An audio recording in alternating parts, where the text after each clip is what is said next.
What's good, everybody? Welcome to Boompa World, the Wii Zapper. Pew, pew, pew, pew.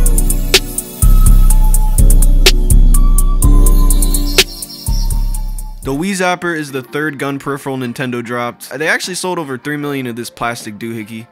Not to mention other companies making their made-in-China knockoffs. But yeah, it was late 2007. The motion control gimmick had everybody by the balls, creating little shitty plastic attachments for your Wiimote.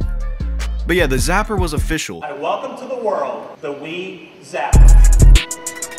And was packaged with a Nintendo game special for it. Rest in peace to E3. But yeah, Japan had some bundles, an arcade type shooter with like Ghost Squad and Resident Evil. But over here in America, we were too normie. We got Link's Crossbow training. I remember this kid I knew had it, but we always just ran Wii Sports Resort or Rock Band and always wanted to see what Kino der Toten was like on the Wii, which is really what inspired this video and this series.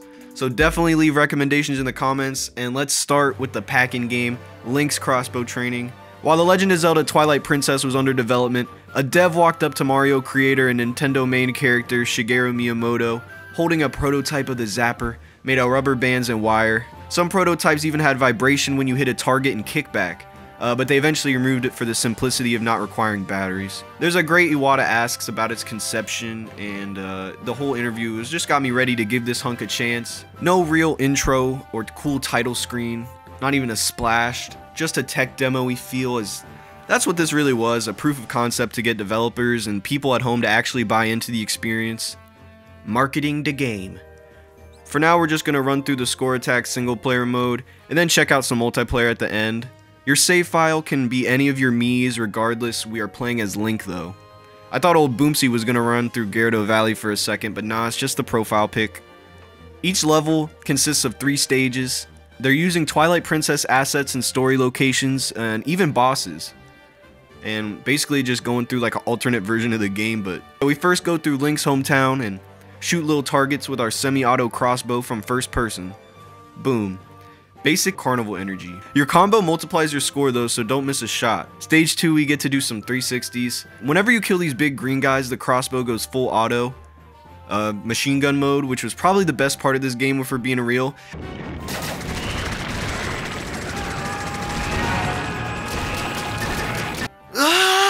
The third stage involved clearing out an entire area of these ugly orc bulbins or some shit. And I liked how the game really eased you into it, slowly introducing the movement. The variety kept it from sucking too hard. Really, right now we're just Link waltzing around with the Pack-a-Punch crossbow. Definitely has a short-lasting appeal, best for 35-second play sessions. No, all jokes aside, it was fun to see the Zelda universe in a different style game, because at this point it really didn't have any type of cool spin-offs, and don't fucking, well actually, Tingle's Lair came out for the Game Boy Advance in 2000. No, that's not what I'm talking about. This was to get Zelda to appeal to more people, but it's bare bones. Level 2 had more target practice, this time in the Goron Mines. Look at those boys. Followed by a boat ride, hit and run on these little Pokemon looking fish. The music was generic Zelda so far, nothing you feel like you haven't heard. Gentrified Zelda. The title screen music was a banger. Next we did Link's version of Skeet, but they're shooting skulls instead of frisbees. I tried to quickscope some with the zoom here, it was pretty hard. But yeah, every increment of 20,000 points unlocked a medal. 60,000 got you gold, 80,000 got you a platy, but you just needed bronze to unlock the next level, which is all I did. I got silver, I got silver if I got anything better, but I'm a bronze boy. The third level's first stage was really fun though. It let you see how fast you could really combo the targets up running through the town. It was followed by this weird ass fruit balloon fireworks stage that felt like a Wii Play reject. They had to sneak in somewhere. That's my conspiracy though. A Wii Play mini game that they just forgot to put in or didn't finish or just thought it was too ass, and they just put it here. There's only so much they could stretch this point and shoot gameplay while still making the controls feel simple and intuitive, also balancing like on this kind of like I'm bored level. Think how arcade games, you play it once or twice then move on with your life until you see it next time. Levels did possess replayability though, especially if you fucked up a segment you knew that you could do, or messing up your combo when you accidentally shot. I found myself running back these 60-second stages if I wanted to not feel like a brick. Make sure I get that medal. Luckily though, the game kind of picked up the pace and definitely delivered a bunch of variety and enjoyable experience throughout. The waterfall stage here in level 4, fire. Look at me, I'm calm just shooting, and look at this calming waterfall. This is like I'm serene. The graphics looked really nice here. The hectic gameplay somehow had a stoic atmosphere, and that really leaked into the rest of the level with this bat-infested graveyard and this little Skulltula hunting. It kind of gave me like the Forest Temple, like eerie, I'm so alone energy that I had as a kid playing Ocarina of Time, I swear. But that's where the comparisons completely end with the quickness.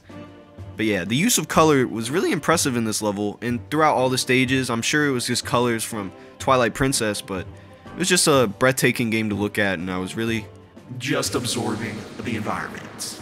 But yeah, there was your regular targets along with higher valued ones and a minus 100 points bullshit target. But yeah, other little things on the ground will grant you like 5 random points for trying. Look at that, shooting like trash pile. But there's also random like bonus points within the stages. Somewhere like in the background you could shoot like a vase and it would have like 1,000 points in it for some reason. If you did a level really good or something, you get a Triforce shard too and 5,000 bonus points. I'm not really sure what constituted that, but yeah, we visited more familiar areas. I don't know why, but these little golden flying creatures remind me of Jimmy Neutron when he had the chicken body. They're just built like that. But we got to go High Plains Drifter mode though and clear out this town to close out level 5. I really like the levels where you moved around with Link. It does feel kind of limited when compared to like a regular third or first person shooter though, but I could see like full games made out of this, to be honest, and I'm kind of surprised that Nintendo never took that step. They made it work and didn't ask too much from the player. I'm sure this technology took us to gyro technology we have for today on the Switch, and I mean, some people swear by that, more power to them.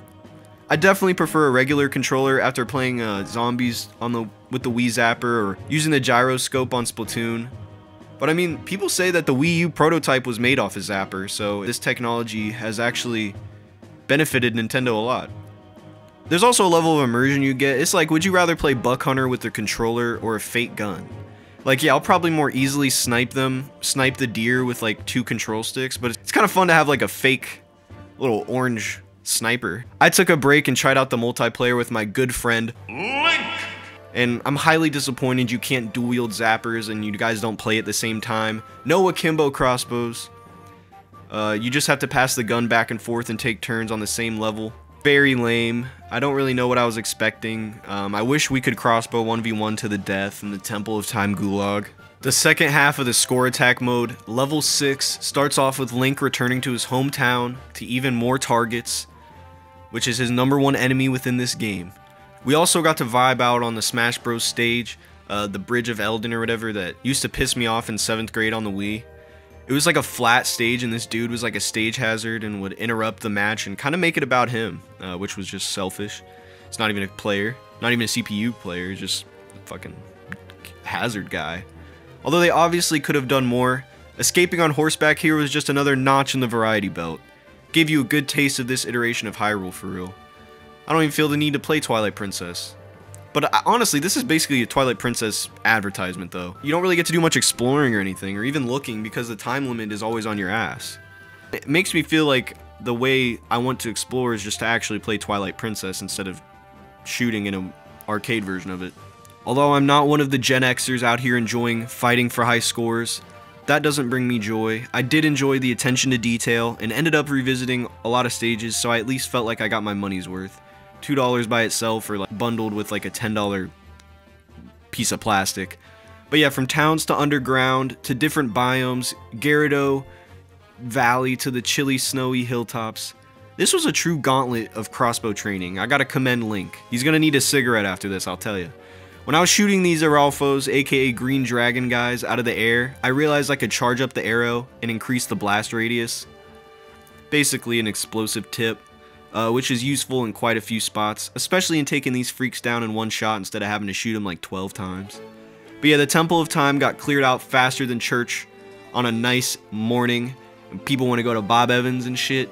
But yeah, there was a lot of moving parts, and I feel like if they made a sequel or let this one cook a little more, got some more devs on it, they could have went from impressive but shallow demo to like an actual adventure. The pieces were definitely here. Damn it, Link. Link rode day and night through the field, and what do you know, shot more targets. I like the vibe of this White Wolf level, even though there isn't much to say about it. They just floated and cascaded over the snow like little wisps, and they came pack after pack, and they just look beautiful. 480p glory, baby. The last stage this time had a pretty sick boss battle. Fighting a Zelda boss with a gun peripheral is definitely a cool concept, but yeah, the phases of knowing when to shoot, having to shoot the specific little spots, and not having to worry about a Z target, it was really cool. It was pretty refreshing for a Zelda boss battle. And I could have seen them like in the actual game saying like, if you have a Wii Zapper, like attach this right now. Yeah, they could have had like a DLC dungeon with Zapper only, or I don't know. But as this game stands, everything within the game can be seen in like 2 hours. Like fully seen every nook and cranny. Like everything has been experienced in like 2 days. I went from sucking to being the expert of Link's crossbow training. The final stage had started off with Skull Kid and some like weird little bug guys from Ant's Life or Bug's Life or whatever the hell. The missions where you had to spin around while enemies circled you reminded me of like Army of Two, the back-to-back mode where that I had from a couple videos back. But yeah, the final boss combined everything we knew and was actually kind of hard to defeat him within the time limit. He didn't really hurt me, but I couldn't kill him before we ran out of time. And this is the stage that took me the most tries to feel satisfied with. I needed to see this big fuck go down. You had to shoot at his little paws, glowing red, making it pretty damn obvious, but sometimes the arms would go like out of frame, and it was just a pretty good challenge to wrap the game up, I'm not gonna lie. Especially, I'm not a shooter. But yeah, the lighting and atmosphere was definitely intense, something that I didn't get from really any other stage besides maybe the Dark Nut boss fight. It was dark and scary, pretty edgy for Zelda.